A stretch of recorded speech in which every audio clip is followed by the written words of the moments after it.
The little lantern at the end of the valley.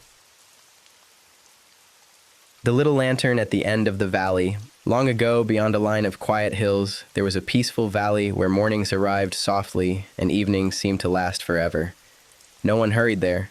The streams flowed at their own pace, the birds sang only when they wished, and even the wind seemed to walk instead of run. At the edge of the valley stood a tiny cottage with warm wooden walls and a roof covered in moss. In that cottage lived an old lantern keeper named Elias. Every evening, just before sunset, Elias would light a single golden lantern and place it on a small wooden post outside his home. No one remembered exactly why the lantern had been lit for so many years. Some said it guided travelers. Others believed it was simply a tradition passed down through generations. Elias never worried about the reason. He simply smiled, lit the lantern, and watched the evening settle over the valley. His days were wonderfully ordinary. Each morning he woke with the first soft light that slipped through the curtains. He made warm tea, opened the windows, and listened to the quiet sounds of the countryside. Sometimes he heard distant sheep, sometimes only leaves moving gently together. After breakfast he swept the front steps, not because they were dirty, simply because he enjoyed the slow rhythm of the broom moving across the wood, back and forth, back and forth. The sound blended with the breeze until it became part of the morning itself. Once the steps were clean, Elias walked along a winding path that led through tall grass covered with tiny silver drops of dew. Every blade of grass looked different. Some leaned left, some leaned right, some stood perfectly straight. He liked noticing small things: a feather resting beside a stone, a mushroom growing near an old tree, a spider carefully rebuilding its web after the night's gentle rain. He never rushed past these little discoveries. The valley had all the time in the world. At noon he often sat beneath the oldest oak tree, where sunlight filtered through thousands of green leaves. The light danced on the ground.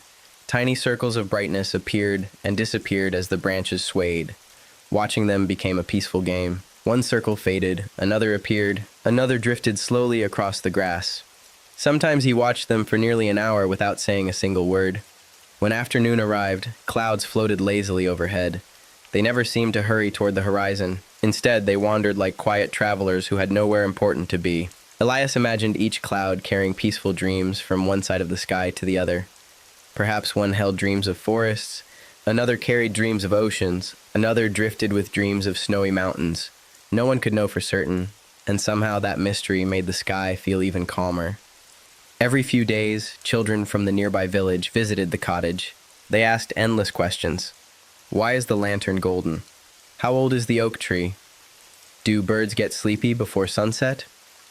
Elias answered every question with gentle patience. Sometimes his answers were simple. Sometimes they became little stories. The children never minded. Stories had their own pace. After they left, silence returned. Not an empty silence, a comfortable one. The kind that feels like a favorite blanket resting over a quiet evening. As summer slowly became autumn, leaves began changing color.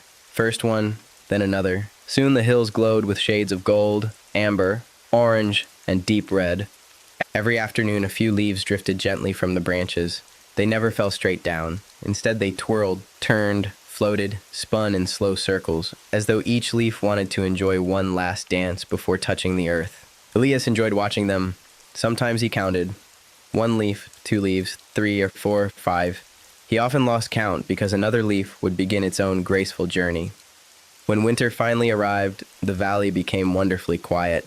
Snow softened every sound. Footsteps became gentle. Streams whispered beneath thin layers of ice. Even the wind seemed wrapped in warm blankets. Each evening Elias lit the lantern as always. Its golden light reflected across fresh snow, making tiny sparkling stars beneath his feet. Some nights the moon joined the lantern. Together they brightened the valley without saying a single word.